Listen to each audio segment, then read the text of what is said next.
Hello, welcome back to the Bald Book Geek. My name is Will. So, where do we start? A friend who I won't name, who is a book blogger, got some rather interesting replies to one of her tweets that was basically bookish elitism on show, and it was the debate that ebooks are not real books. And I'm here to tell you why ebooks are real books, why digital books are as valid and are as important as something made out of a tree. And let's start this, shall we? So, first things first. What is a book? A book is an object filled with text. The value of a book is the text. I see a lot of people on booktube, oh, the cover's so gorgeous, I had to buy it, or people moaning when publishers only want to send them ebooks because they won't have anything pretty to put on Bookstagram and never read the book in the first place. Books are a sum of their parts. The value of the book is the written text, it's the words in it, it's the story, it's the adventure, it's the history, it's the whatever. The cover, the binding, none of it matters. And the other debate is, oh, I don't want to be looking at bright, shiny screens all the time. To be blunt about it, there are plenty of ways of reading ebooks. You don't need a Kindle or Kobo. You can use a backlit phone, you can use an iPad, but also there are third-party e-ink screens available on the market, and they're progressively becoming more readily available. E-ink is literally like looking at a blank page. There is no glare, there's nothing, it's very soft, it doesn't affect your eyes, and also the practicality of an e-reader you cannot beat. For the fact that if a book is in public domain, it's available free to read on your e-reader. Public domain laws are around different countries, different things, but fundamentally, if a book's after so many decades after a writer's death, the book becomes public domain.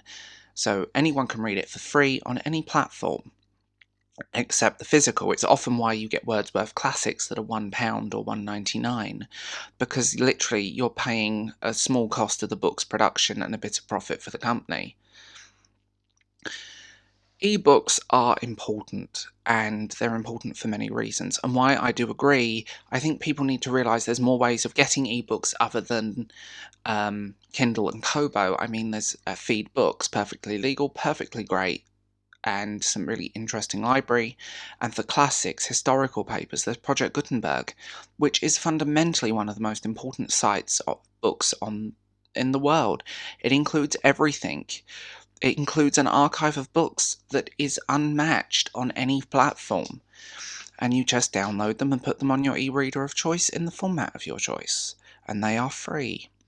It frustrates me that people do romanticize reading. You know, you sit there with your giant dusty book, flicking the pages, the smell of the book, sitting there with your pumpkin spice latte in your Ugg boots in a Starbucks somewhere, romanticizing the reading, but practicality of an ebook, of the fact that you can I have a library on my Kindle. I mean, I have probably hundreds of books on there that I love, and projects and papers and essays, things that aren't necessarily available in print either. Ebooks are real books. They are just as valid and just as important. Ebooks matter, and what frustrates me is when they are dismissed, usually by literary snobs or people that are into the aesthetics, rather than what's on the page.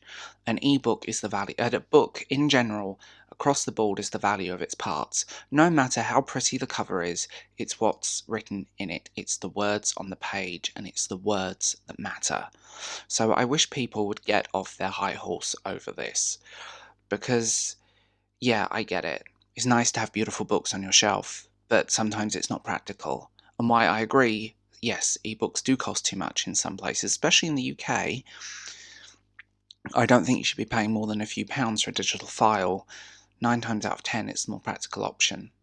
Taking loads of books, having all this, having a library of books is not practical for many people.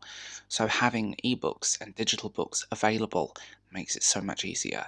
Ebooks are real books, and that's why. So, I know I'm going to get hate for this one, but that's my opinion on the subject. There we go.